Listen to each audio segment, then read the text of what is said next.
If you eat right and do a certain things with your body, you can drop your sleep quota. I'm getting lazy and I'm sleeping, averaging somewhere around 4.5 hours now.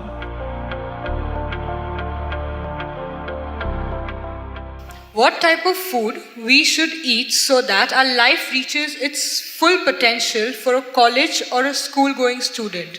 So what kind of food? We must understand this. Food is not a religion, food is not a culture, food is just the fuel for this machine. Yes? There may be cultural aspects to the tastes, there may be even religious tinge to the food over a period of time, but essentially food is fuel for this body. So with what kind of food will it function with minimum struggle within itself and maximum impact? So suppose you buy a petrol car and pump diesel into it, it may still roll around but not at its optimum. Similarly, various foods you can eat and still somehow it functions. But those communities which have eaten with care, you can clearly see a distinct difference in the way they function, the levels of intelligence and whatever. So in India, we prescribed food for different people in different way. If you're doing menial jobs, you eat one way because you need physical muscle. If you're doing other kinds of trading and other kinds of activities, you eat another way. If you're a fighting class, you eat differently. And now if you're into education, spiritual process and subtler aspects of life, then you eat differently. If you're in education, one of the greatest challenges is to stay focused on something. The goddamn textbook, I'm sorry. The wonderful textbook that is written for an average intelligence. It's a common prescription. It's not written for the brilliant student. It is written in a way that it's a common prescription, everybody gets it. But that textbook, how much effort it is taking for a whole lot of people? How they have to read it 10 times to get it? But you lie down in your bed and read a love story, you remember every word, huh? Yes or no? How come? So you don't lack memory, you don't lack focus. It is just that textbook and you, chemistry is not working. So, what you need is a higher level of focus, a higher level of involvement. And another great enemy for a student is, because this textbook is such a tranquilizer, the moment you open it, go to cinema till 2 a.m. you're up, open the textbook at 9 o'clock, right there, you smash into it. So sleep is another big enemy. So what kind of food do you eat so there is no inertia in the body?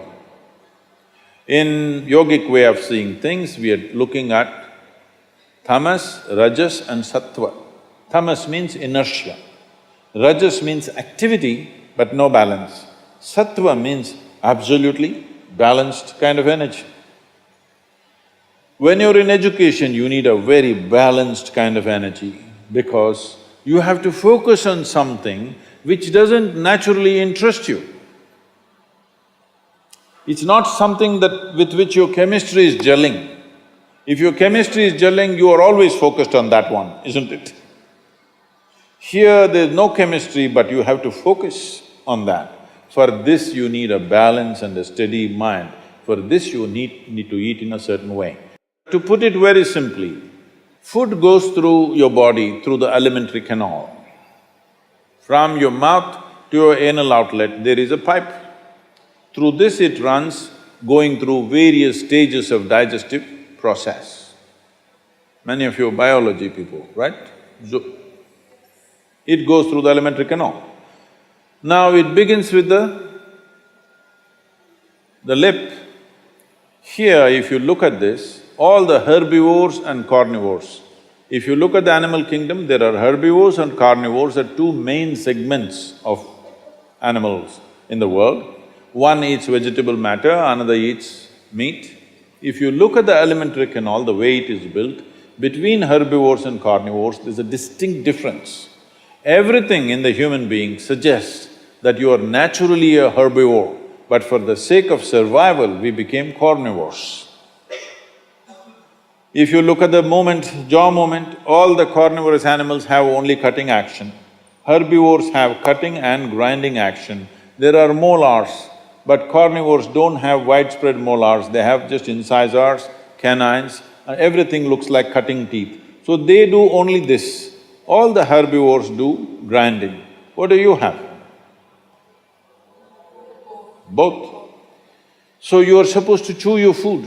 Why you are supposed to chew your food is you have enzymes in your saliva where if you take a little bit of raw rice and put it in your mouth just for a minute, you will see it turn sweet right here, because right here carbohydrate is being converted into sugar, right here. So if you eat properly, then we say about 30 to 50% of your digestion should happen in your mouth. So this part of the digestive system is expecting half-digested food or partially digested food. But right now the way we're eating is mostly we're putting not only undigested food, but partially destroyed food. So the amount of food that you need to get the same amount of energy has increased. You are eating much more food than what you should eat to generate that much of energy. Because of that, there is inertia in the body, because it has to process so much more food than what it should, there is inertia. Once there is inertia, your sleep quota increases. How many hours do you sleep on? Hello? 8 hours. You're going by the prescription, huh? See, this is not that you must deny yourself sleep, that's not the point. But if you eat right and do a certain things with your body, you see very effortlessly, within 3 to 4 weeks, you can drop your sleep quota anywhere between 2 to 3 hours. 1.5 to 3 hours very easily you can drop if you just eat consciously and just learn to sit properly, just the posture, your geometry of the body and what goes into the system. If you just manage these two things, you will see sleep quota will just come down like that. Just to tell you, for over 25 years, I have largely managed with an average of 2.5 hours of sleep. Now I'm getting lazy and I'm sleeping, averaging somewhere around 4.5 hours now, but 7 days of the week, okay? 365 days, non-stop, on, almost every day. My daughter didn't call me for a month. I asked, what the hell is the problem with you? Why are you not calling? She said, every 6 hours you're in the new city, what the hell I'm supposed to do? So I said, okay, which is true. In one day, sometimes we're doing 3 cities, so it's a non-stop activity. And today, many people around me have learned to do this. Over 100, 150 people around me are doing this kind of activity, averaging 4 hours sleep and 7 days of the week, they're on, all the time. And they are not irritated, they are not frustrated, they're joyful and they're wonderful. Why this is this? There are many aspects to this, but one important aspect is food, how you eat. Not only what you eat, how you eat is also very important, because food is a live thing. One simple thing all you girls can do is just see various health issues and inertia issue, focus issue, just bring 40 to 50% of the food in its raw form, that means it's alive. It must be a live cell, it can be a vegetable, it can be a fruit, it can be a nut, it can be sprouted gram. At least 40 to 50%, the food that you eat must be alive. You eat dead food and you want to live, this is a little difficult thing to do, because you have to raise the dead now.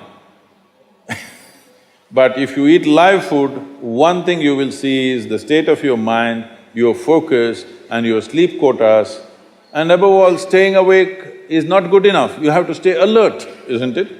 How alert you are, how focused you are, only to that extent everything yields to you in this world, isn't it so? What is the level of focus will determine whether the world yields to you or not, isn't it? And one more aspect of life, one more aspect of food is, when you consume something, it must be of a simple genetic code, in the sense, it must be a very simple software. Vegetables, fruits, nuts, sprouts, they're very simple. More complicated means animal food becomes more and more complicated. Suppose you eat an animal which has some amount of emotion and a life of its own. Now the code in that… we were talking about this, your body is just an accumulation of memory, which means a certain software, isn't it? This is the most complex software. Human software is the most complex software on the planet of all the creatures. So if you eat an animal, particularly a mammal, if you eat, it has a similar kind of complexity, maybe not as complex as this, similar level of complexity because it has thought and emotion of its own. Now for you to break that code and integrate it into your system, you are not fully successful. So it will leave traces of certain qualities within you. You cannot break that code and make it a part of yours because it's a different and complex code. If you eat a leaf, a vegetable, a fruit, a nut or a sprout, this is much simpler. If you must eat non-vegetarian food, you must eat that which is furthest away from you. So generally, fish and water life is furthest away from you. So if you must eat non-vegetarian food, the best thing to eat is, you're on the coast. Fish is the best thing to eat that way.